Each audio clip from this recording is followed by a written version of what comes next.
This is CGTN, China Global Television Network.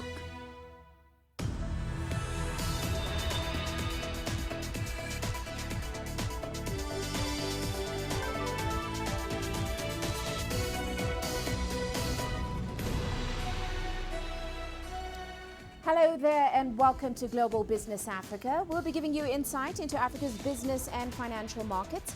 I'm Uche Okoronkwo, coming to you from Kenya's capital, Nairobi. Let's start with a look at the markets. Now, global shares stalled today as all eyes turned to a meeting of the European Central Bank.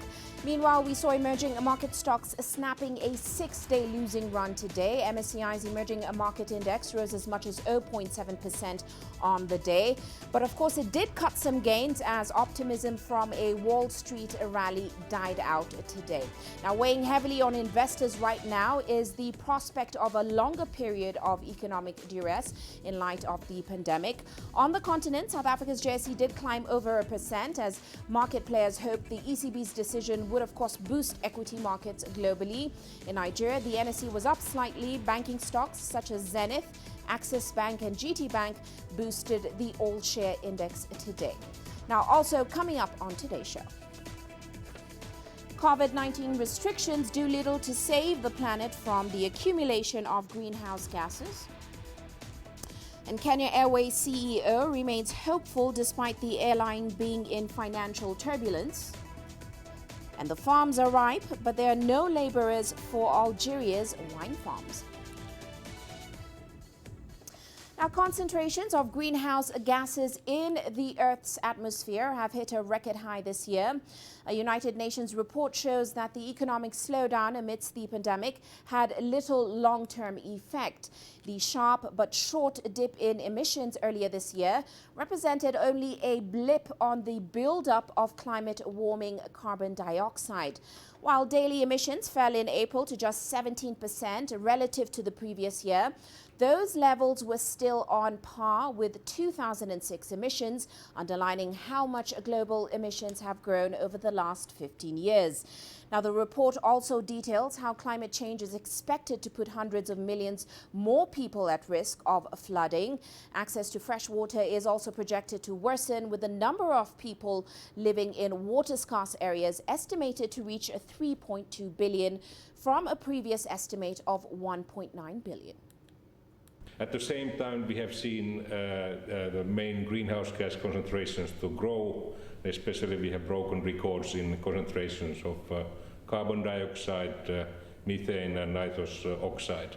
And out of those, carbon dioxide is the most important because it has contributed 2/3 of the warming. And the difficulty with carbon dioxide is that its lifetime is very long. And we have seen a drop in the emissions this year because of the COVID crisis and lockdowns in many countries, and we expect that this year the emissions will be 4 to 7% lower than the emissions last year. But this is not going to change the big picture because of the extremely long lifetime of carbon dioxide, and we have continued seeing records in atmospheric concentrations of carbon dioxide. And heading to South Africa now, President Cyril Ramaphosa says the government is working hard to take South Africa's economy off life support. Ramaphosa says there are a number of plans to lift the country's economy after the devastating effects of the COVID-19 lockdown. He was speaking during a virtual meeting with members of the South African National Editors Forum on Wednesday evening. Here's CGTN's Yolisa Njamela with more.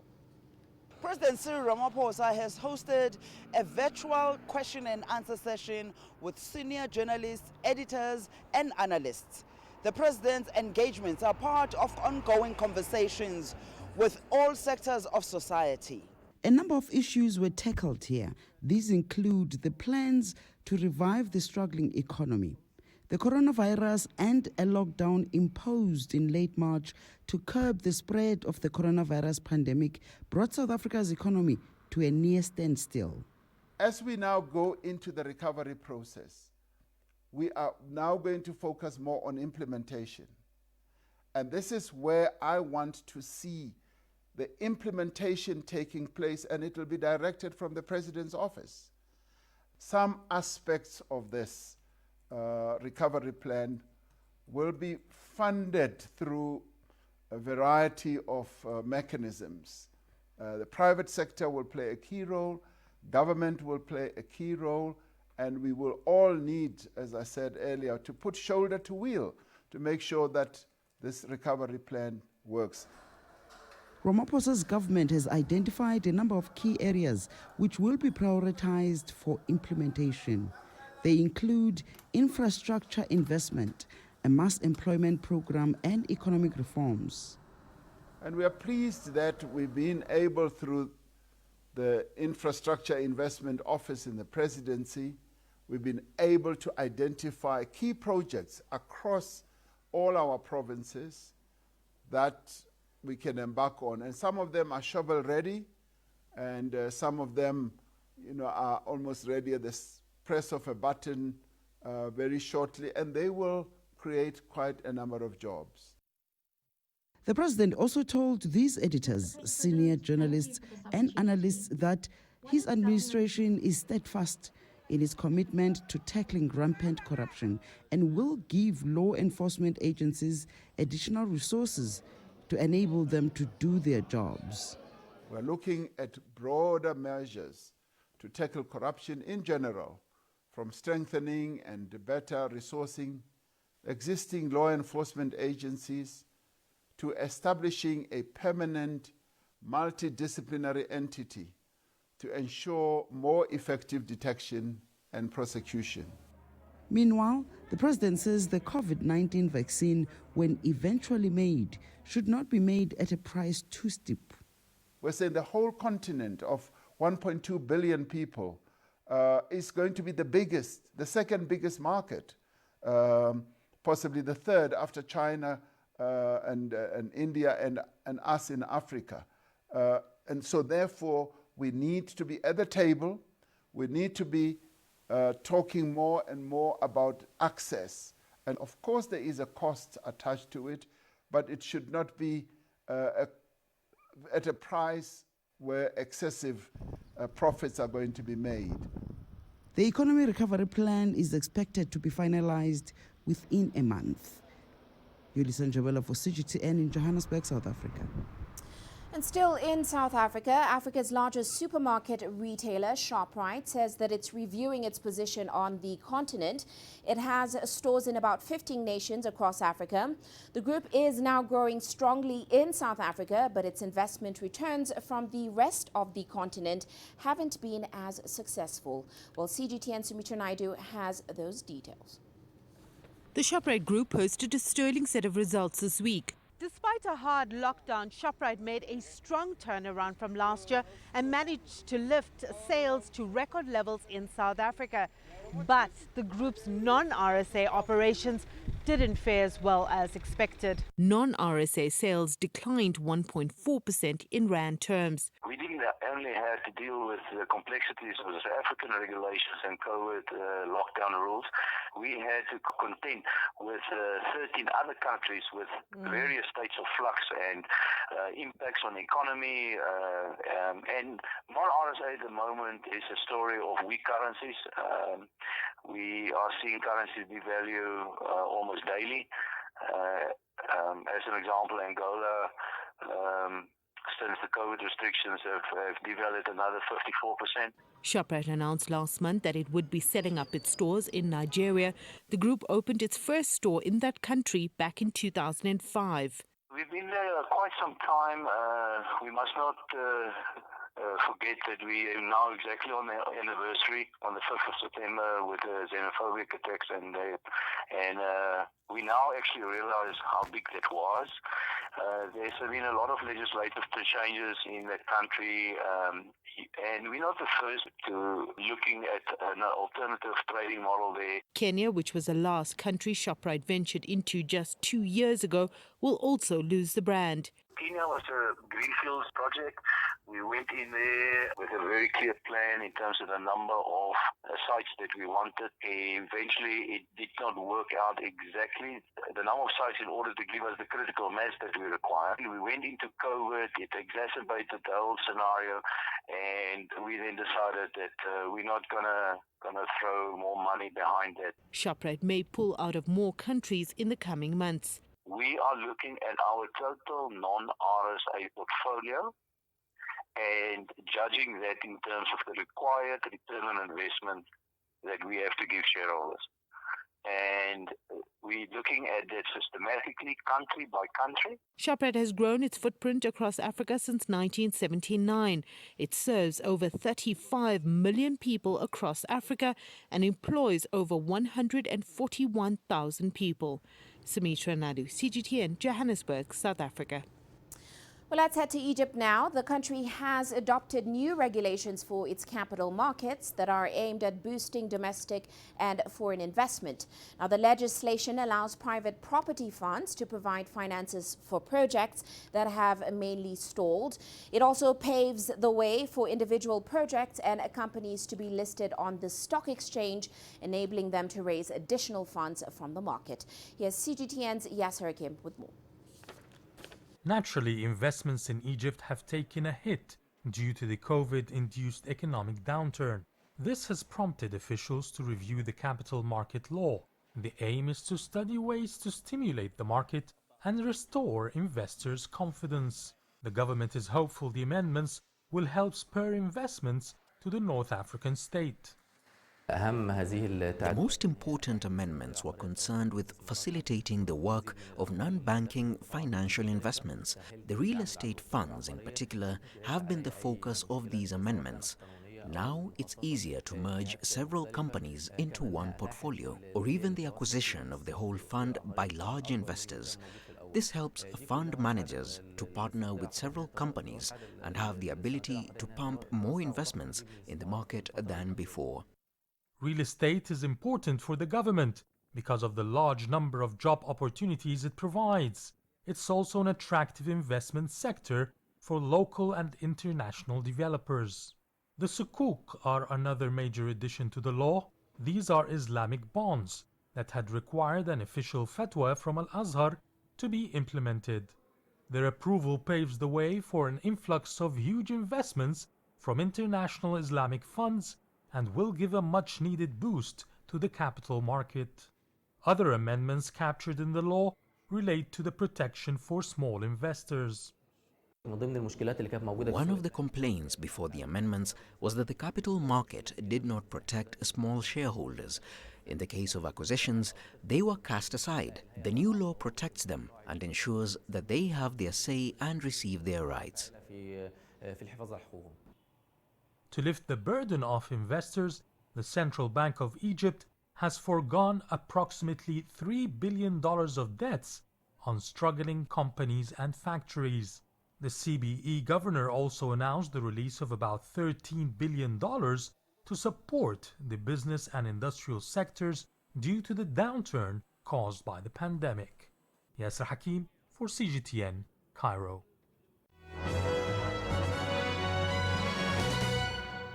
And now a quick look at other corporate headlines today. All 4 refineries in Nigeria are currently shut down, and that's after pipelines feeding crude oil were severely damaged. The Nigeria National Petroleum Corporation says the country is in talks over a new model of operating refineries in which the government would be a minority holder. And South African Airways is in need of short-term funding from the government by the end of the next week. This is in a bid to continue the business rescue process for the cash-strapped airline. Business rescue administrators say they plan to scale back the airline's fleet and to cut jobs, but they also say an estimated $600 million is needed. And India has inducted the Dassault Rafale, a twin-engine Canard Delta Wing multi-role fighter aircraft in its air force. The induction of jets comes amid border tensions with China. Now, India has received 5 Rafales of the expected 36 aircraft from France in what was the country's biggest defense deal, worth about $8.7 billion.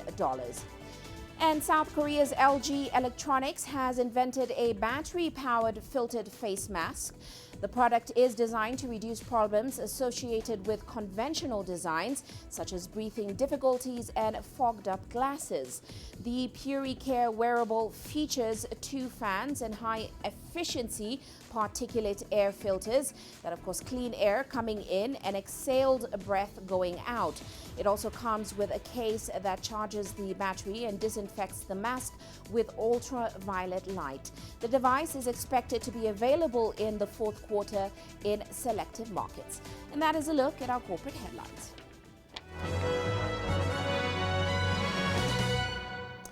Well, we are taking a short break now, still coming up on the show.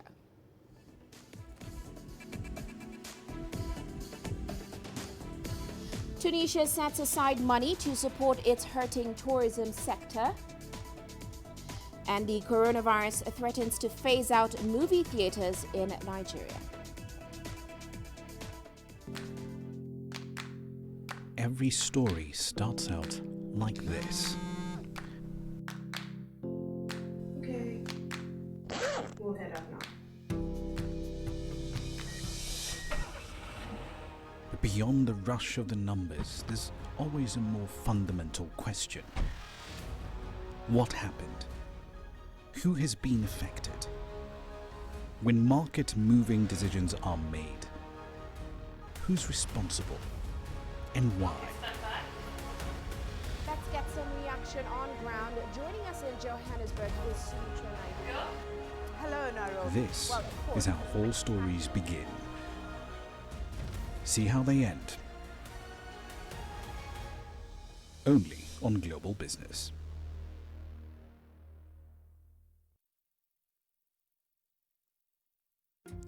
Africa is the nexus of enterprise, and Global Business will tell you why it matters. From the mega investment projects to multi-billion-dollar mergers and acquisitions. Africa today collects, just in terms of revenues from taxes alone, $545 billion a year. If you take 10% of that and you devote it to the energy sector, problem solved.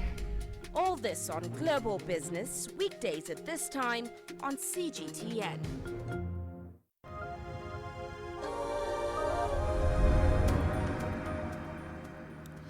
Welcome back. Now, the outlook remains bleak for Kenya's national carrier, Kenya Airways.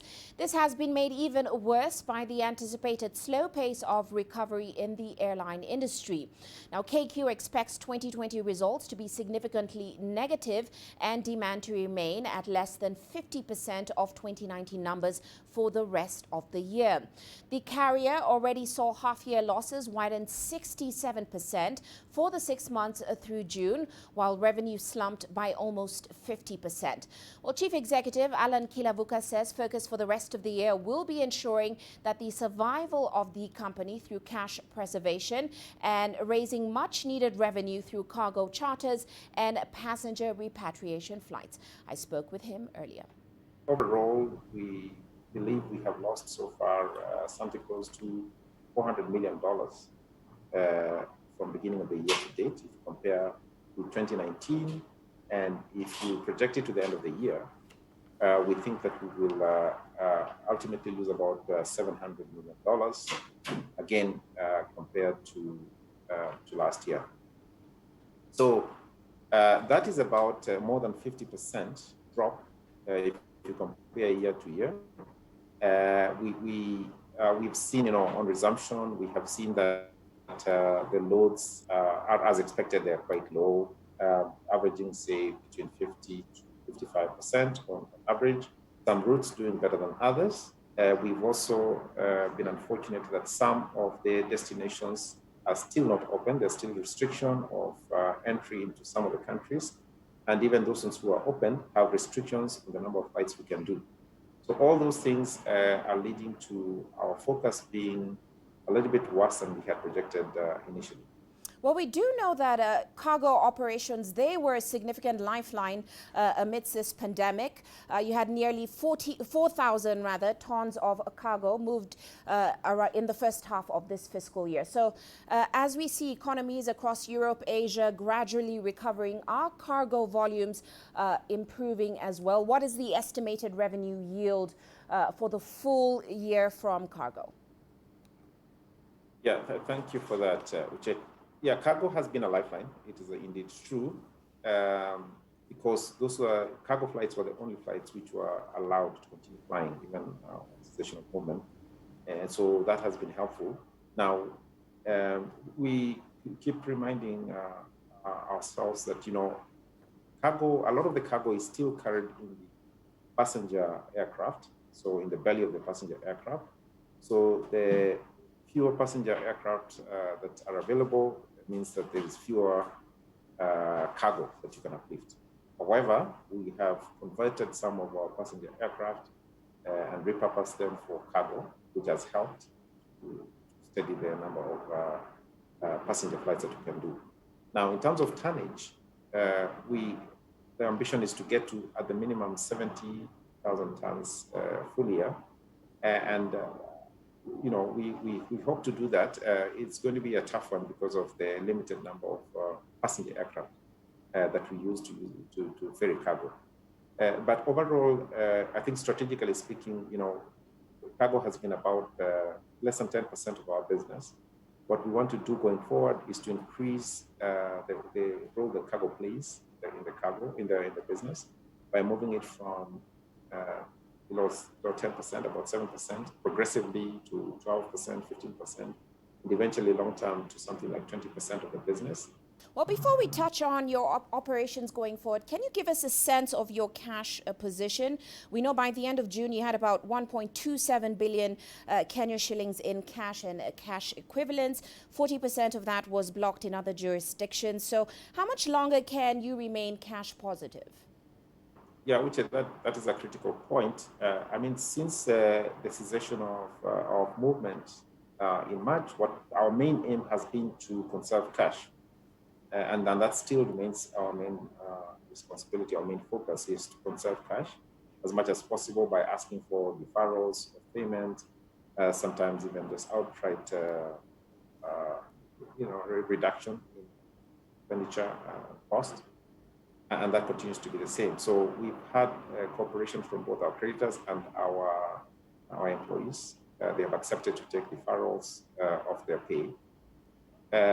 The amount of cash is not sustainable in the long run. We are currently in discussions with the government, and they are going to give us support to be able to sustain the operations until the end of the year. We hope that the support will come sometime this month so that we can continue making the payments we need to make, because indeed we are very cash constrained. We cannot go much longer without government support. Well, how big of a cash injection do you need from the state in order to remain afloat at the current tempo of operations? Yeah, that is $1 million question. It's like how long is a piece of string? In fact, the pun is intended. It's $1 million question.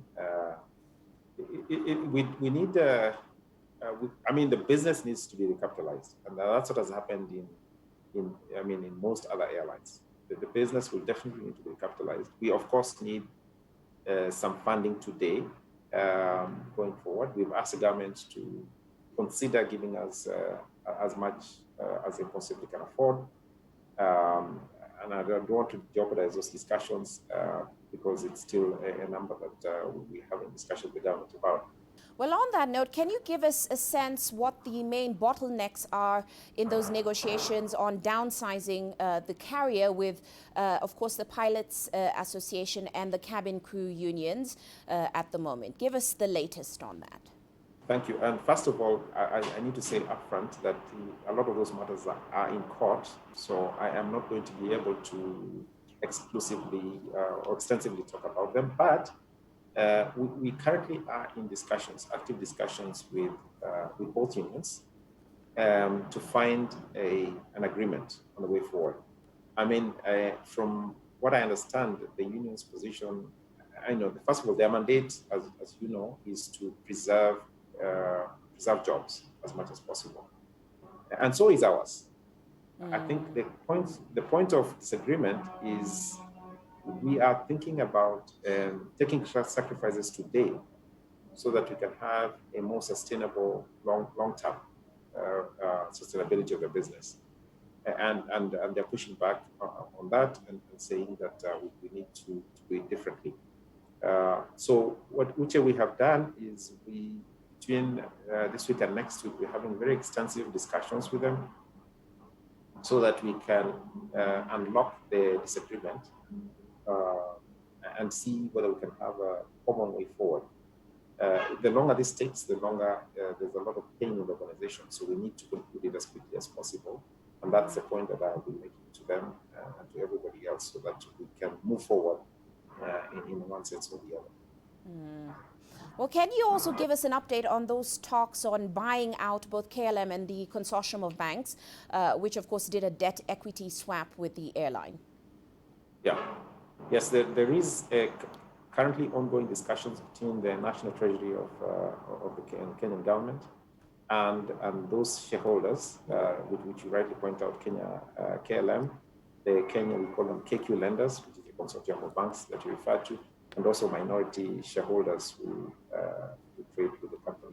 So there is currently an ongoing discussion on how and when that they will be, those shares can be bought back by government so that the company can be nationalized or renationalized because it was national before. Of course, that was Kenya Airways CEO Alan Kilavuka.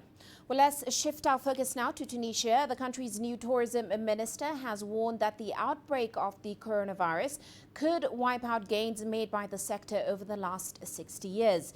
Now, the North African nation has vowed to deploy much-needed financial support in order to help revive the industry, which employs close to 500,000 people. From Tunis, here's Adnan Shauchi with the story.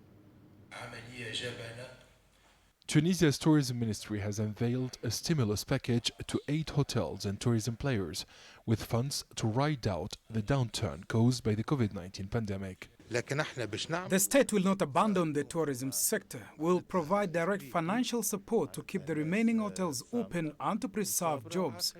I commend the sector's resilience during this crisis.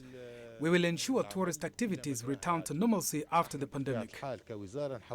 The newly sworn-in tourism minister assured of adequate security despite the recent terrorist attack in the coastal city of Sousse and maintained there have been no cancellations or interruptions reported so far.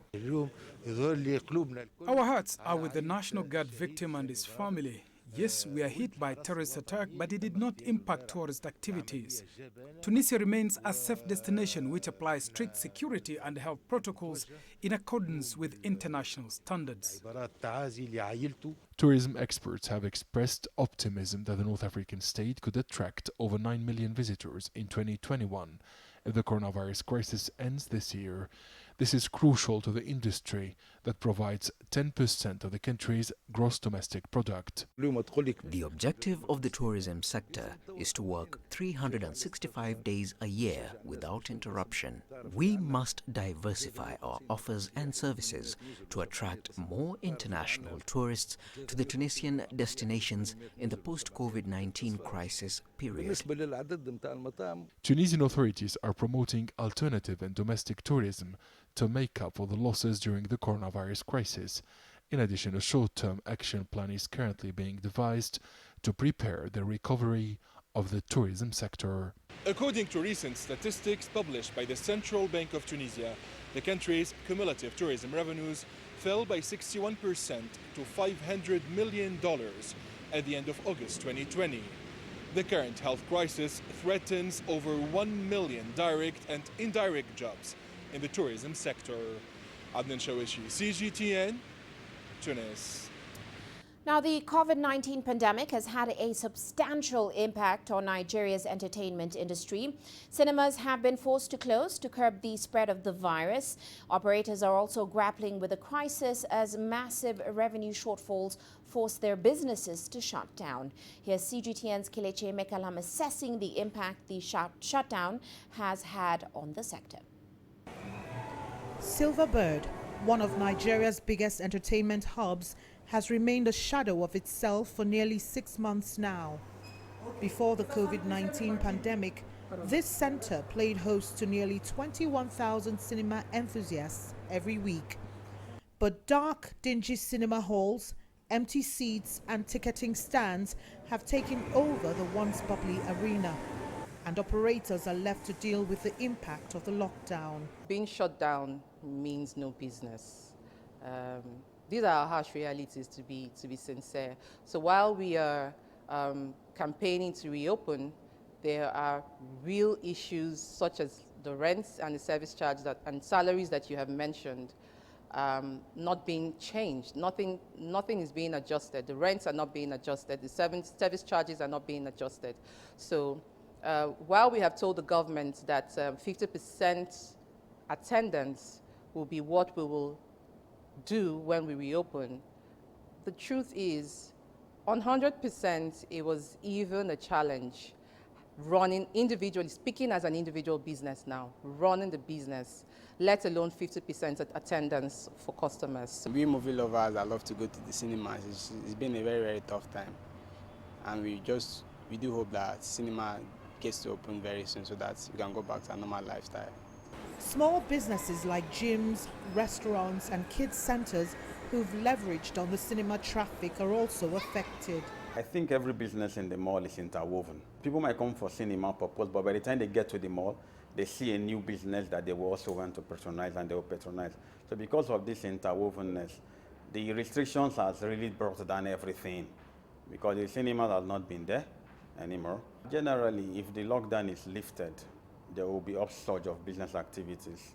The overwhelming impact of this is that several of these businesses are packing up and closing shop. We've had a lot of businesses that have come to us, and saying they want to shut down. And when we sit down and we discuss with them on why they want to shut down, etc., they explain to us the situation.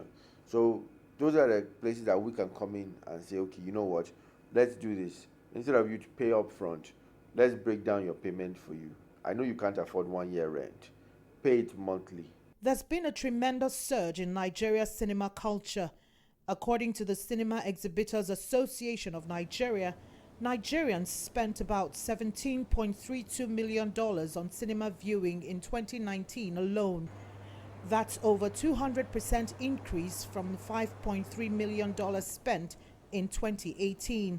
With the release dates for blockbusters pushed forward, it may be a long road to recovery for cinema operators. However, key players remain optimistic that as government launches the economy, activities would gradually return to normal. Kelechi Mekalam, CGTN Abuja, Nigeria. You are watching Global Business Africa. We're going to take a short break now, but still to come.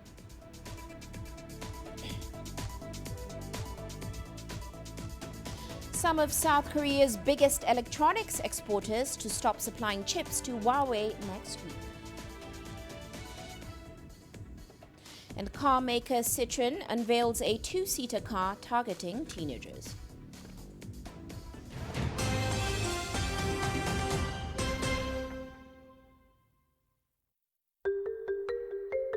How will your world change today? What happens here? What happens there? Or what you make happen for yourself? If it matters to you, it matters to us too. Your stories are the stories that need to be told. Africa Live. Find your voice.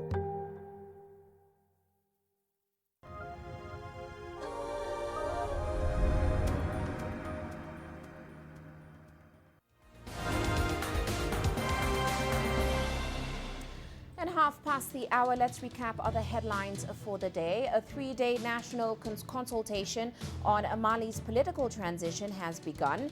It, however, kicked off with clashes between police and supporters of an alliance of political parties. Now, the junta that toppled former leader Ibrahim Boubacar Keïta in August wants the transitional government to be led by the military. The M5 RFP alliance and regional leaders are demanding for civilian rule instead. Meanwhile, Uganda's government is trying to cut HIV rates amongst heroin and cocaine addicts with a new type of medication. According to research from the Uganda AIDS Commission, HIV rates are high amongst drug addicts who often share needles when they're using. And women in rural Tunisia have long been struggling with discrimination and abuse. That's despite a new constitution in 2014, which guaranteed gender equality and the protection from gender-based violence. While activists say the social and economic rights of rural women are still neglected in the country. And Egypt and China have signed a memorandum of understanding to introduce Mandarin as a second optional language in Egypt's primary and secondary schools. Now, already the number of Egyptian youth who study Mandarin in private centers has increased over the last few years. And that's a recap of today's top headlines. Let's get some international news now. British pharmaceutical company AstraZeneca says it will be able to know whether its experimental vaccine will protect people from COVID-19 by the end of the year. But this is dependent on the firm being allowed to resume trials that were halted this week. The suspension follows an illness in a study subject in Britain. Now, AstraZeneca's chief executive, Pascal Soriot, says the patient was reportedly suffering from a neurological symptom associated with a rare spinal inflammatory disorder called transverse myelitis. A full workup on this person is being done. The physicians, the experts will basically analyze this. It's going to be submitted to the independent safety committee, and then basically we will know, the safety committee will tell us what to do. And, you know, we hope that in the end, of course, the sequence will be, like it often is, like the safety committee tells you can restart the study, but they may also reach a different conclusion, and we have to accept that. I mean, the decision is in their hands, and there's nothing we can do to learn more until basically the whole process has unfolded. So I think we want to really provide access to everybody around the world at the same time, because we are now close to 3 billion doses of vaccines that we could manufacture, and we will not be alone. And moving on now, ByteDance may not have to sell its TikTok assets in the United States after all. That's because the Chinese internet giant is in talks with the U.S. about ways to avoid a full sale of the app's American operations. Now, TikTok has filed a lawsuit challenging the crackdown as President Trump forced a sale of the app to a U.S. company by mid-September. Ongoing discussions between the two sides have grown more urgent as the deadline nears. Meanwhile, some of South Korea's biggest electronics exporters will have to stop supplying chips to Huawei next week as the latest U.S. sanctions against the Chinese tech giant take effect. Here's Jack Barton reporting from Seoul. United States sanctions aimed at preventing semiconductor companies using U.S. technology from selling chips to China's Huawei without first seeking license approval come into effect next Tuesday. South Korea will be one of the hardest hit by the latest twist in the trade dispute between Washington and Beijing. Basically, we wish we weren't stuck in the middle, because when if it's only Huawei, then yes, for some companies it will hurt a bit. But it's survivable. But if it spreads to all Chinese companies, then it will have a major damage on Samsung, SK Hynix, and other electronic exporters as well. Huawei is one of Samsung Electronics' biggest clients, and also accounts for about 10% of total sales for South Korea's second biggest chip maker, SK Hynix. Importing tech from Huawei is also now being frowned upon by Washington, which is citing security concerns. Out of the three major telecommunications companies here, the third largest, LG U+, uses a lot of Huawei equipment, and the United States has expressed some displeasure in that LG U+ is still using Huawei equipment. While US presidential contender Joe Biden has promised to reverse some of Donald Trump's policies, South Koreans are not confident trade measures targeting China will be on the list. Even if I think that next year Biden will become the president, I don't think that the conflict will just go away. The conflict will continue because now the Americans recognize that they cannot tolerate the Chinese emergence as the second largest global power any longer, because that will threaten the ideological base of the United States. So I think that the conflict will continue. In the short term, Samsung is hoping to offset the chip export ban with a potential boost to sales elsewhere. Samsung has an advantage because they supply semiconductors to Huawei, but they're also competitors to Huawei for 5G equipment and for smartphones. For other big firms like SK Hynix, there will be no offset. Only a hope that a sanctions reversal can be negotiated somewhere down the track. Jack Barton, CGTN, Seoul. And still on Huawei, a new report says the United Kingdom's ban on Huawei could cost the nation over $23 billion.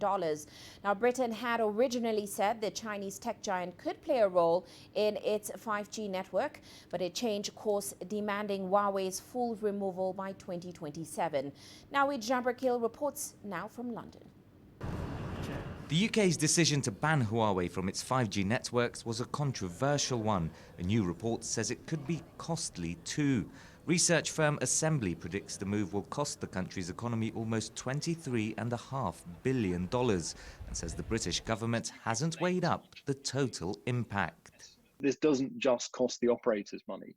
Yes, they think it costs them £2 billion to rip and replace the Huawei equipment, but they've been silent on the impact on the economy. And I think, if anything, the last 6 months has taught us that we're particularly reliant at the moment on having a good digital infrastructure and the benefits that come with that.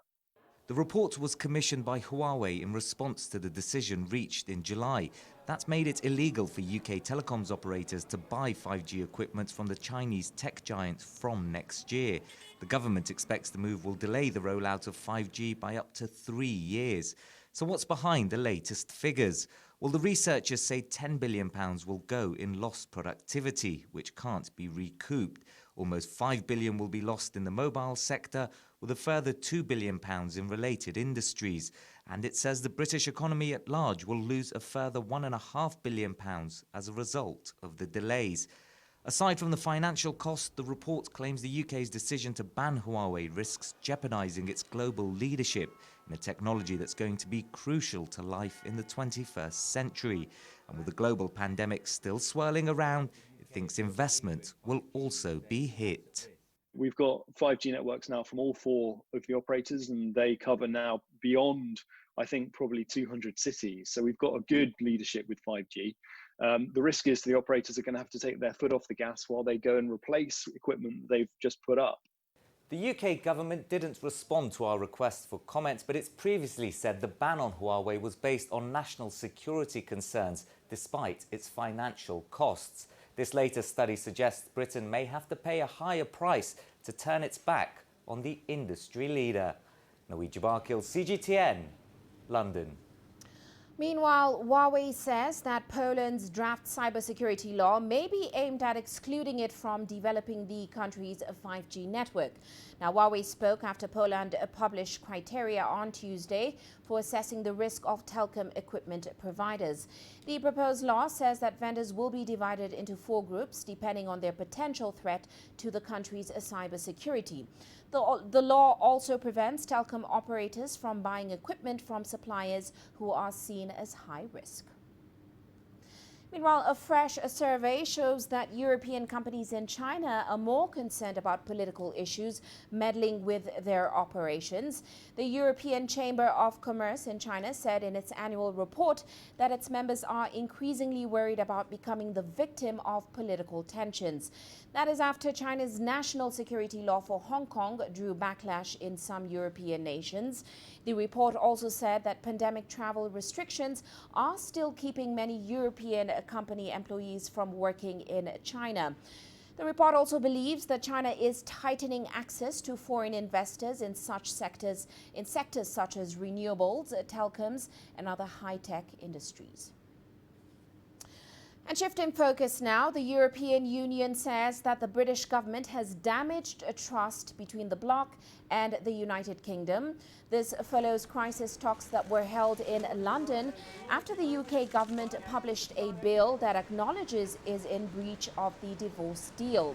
Now, the UK government has made clear that it is pressing ahead with the plan, with the bill expected to be debated on Monday.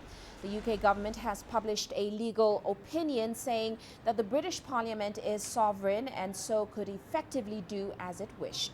Now, in a statement, EU diplomats and officials say the bloc could use the withdrawal agreement to take legal action against Britain, though there would be no resolution before the end of the year deadline for Britain's full exit from a transition period. Meanwhile, one of the world's rarest diamonds is going up for auction next month and is expected to fetch between $12 and $30 million. Now, the 102.39 carat diamond, which is barely bigger than a lollipop, is the second largest oval diamond of its kind to be offered at auction. Only 7 such diamonds, known in the trade as D-color flawless or internally flawless white diamonds, have previously been sold at auction. One of the world's largest brokers, Sotheby's, said the gem was cut from a 271 carat rough that was discovered at the Victor mine in Ontario, Canada back in 2018. It was cut and polished for more than a year. We're looking at an exceptional diamond. It's 102.39 carats, D color, which is the best color that you can possibly have, flawless clarity, which means there's not a single inclusion or blemish on the diamond. It's going to be offered for auction in our Hong Kong sale on October 5th, and really exceptionally, we're offering it without reserve and without an estimate. In shifting focus, car maker Citroen has unveiled a new electric quadcycle, which is dubbed the Citroen Ami. The vehicle targets drivers as young as 14 and requires no driving license to operate. The two-seater vehicle, an alternative to mopeds and scooters, has features to attract tech-savvy teenagers. The two-seater Citroen Ami. It's touted as the next big thing for its intended target, drivers as young as 14. The vehicle boasts a modest 6-kilowatt electric motor and it's suitable under French legislation to be driven by young drivers. The vehicle also has a 45 km/h top speed. Its bodywork is plastic and it has a no-frills interior. It is a vehicle which does not require a driving license and is fully electric. It has 75 kilometers of autonomy that can be recharged in 3 hours with a 120-volt socket. The vehicle is on sale alongside smartphones and video games consoles at a major French electronics chain. In France, buying the most basic version will cost $7,100. Today we are surprised by the number of sales, as it is above what we thought because we've already had more than 1,000 sold. It is not officially out because it is only available on pre-order for the moment. The first vehicles will start to be delivered from the end of the month. The first client who came for the vehicle in a Finak Dati store was a teenager with his dad, who came to get this vehicle as a present because it is a more secure alternative to scooters or a normal moped. So that's a share of our customers that is not negligible. And this is where Citroen asked us for a partnership because Finak Dati are stores which are visited by many teenagers and their families. With its appealing features and considerably fair price, the automaker is hoping the Citroen Ami will attract the next generation of drivers for short trips. Daniela Pearson, CGTN. Now, a Chinese documentary about the coronavirus pandemic is competing in the 77th Venice Film Festival. The director of the film, One More Minute, hopes to warm the hearts of audiences with the real stories of more than 100 people across China.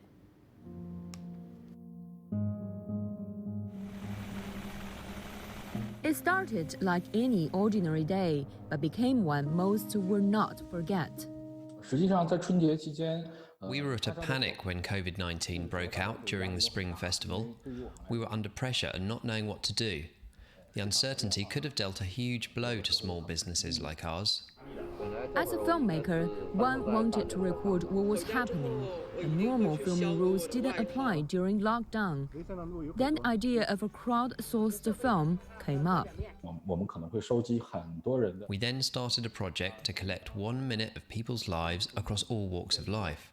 Everyone records their stories while also keeping social distance.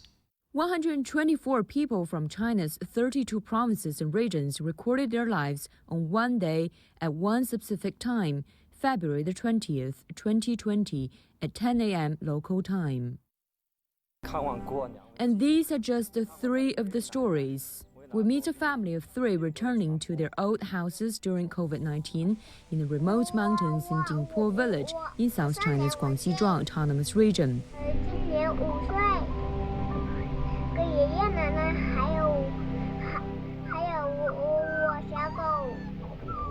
We meet a young girl who donates her blood to help with shortages due to COVID-19 in Dandong City in North China, and a food and parcel courier outside an empty high street in Chongqing municipality.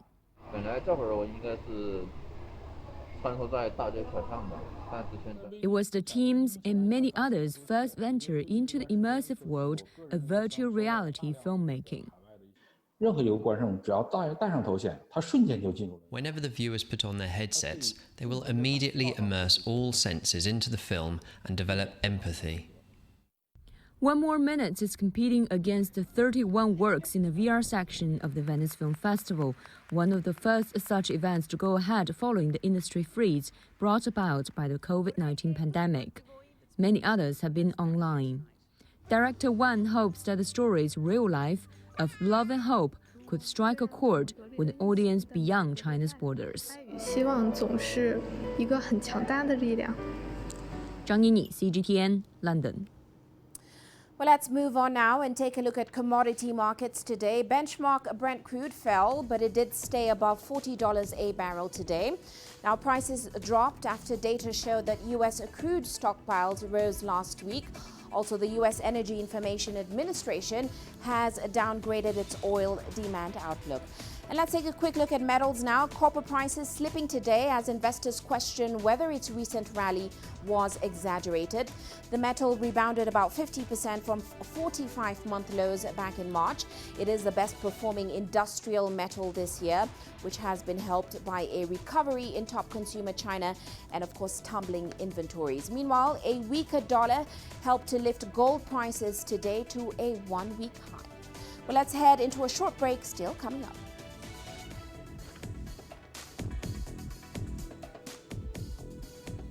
Grape farmers in Algeria seek to revive the wine industry, but there are no laborers.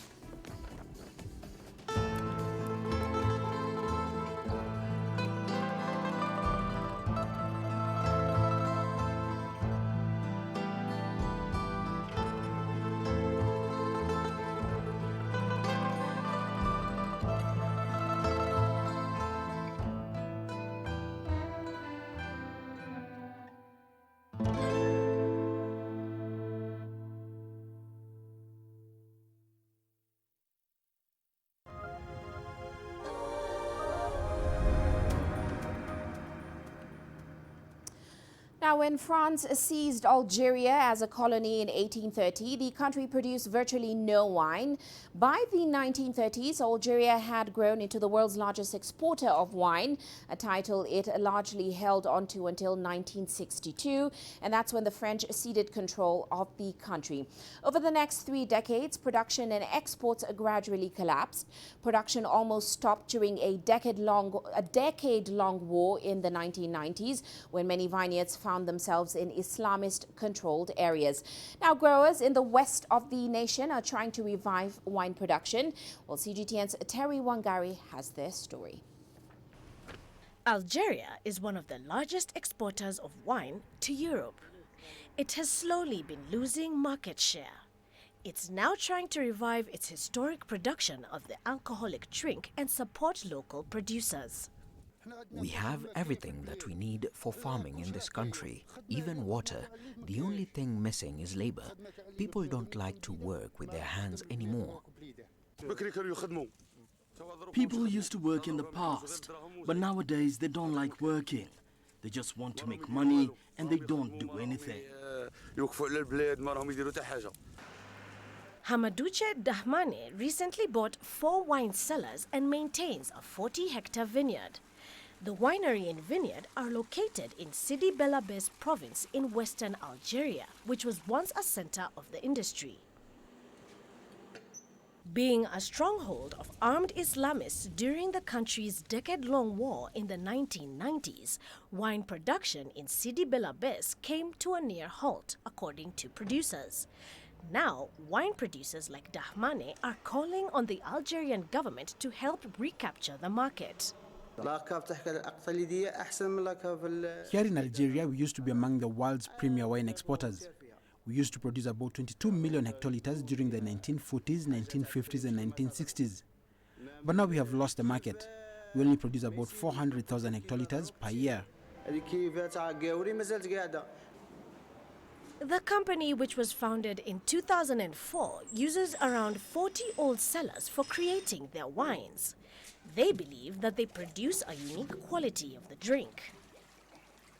The old traditional wine cellars are better than the new ones because they are high and cold.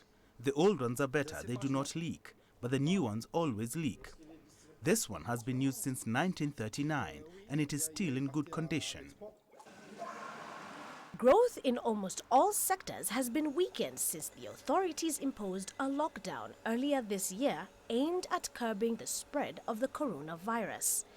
The government says that a new social and economic revival plan is due to be announced next month. Dahmane hopes the wine industry won't be left behind. Terry Wangari, CGTN. Well, in Tanzania, there are always opportunities to make money on the streets. Roadside vendors knock on car windows in traffic. Others fry cassava to sell at bus stops. Well, another business opportunity is the selling of coins. The seller exchanges coins from the bank and sells them to bus conductors. Let's take a look.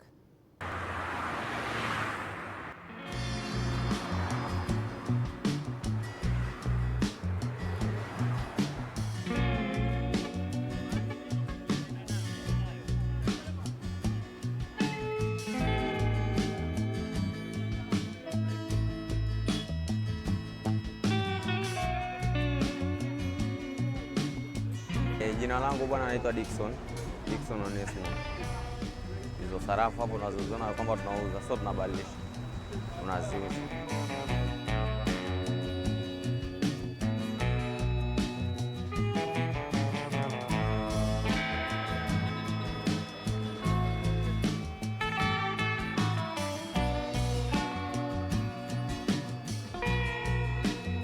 Ni kwamba mtu anakuja, kwa mfano anakuja na 5,000. Mimi nampa 4,000 ya sarafu. Mimi nachukua 5,000 na noti. Akija na 2,000 nampa 1,600. Faida ipo kwa sababu kwa wiki ukikadiria kwa haraka kwa sababu kwa siku 10,000 kwa wiki 40,000 50,000 pale unaona faida inayopatikana, unatafuta biashara nyingine unaifungulia. Changamoto hapo ni biashara labda yumbe. Kuna siku unaweza kauza, kuna siku unaweza usiuze. Siku hazifanani.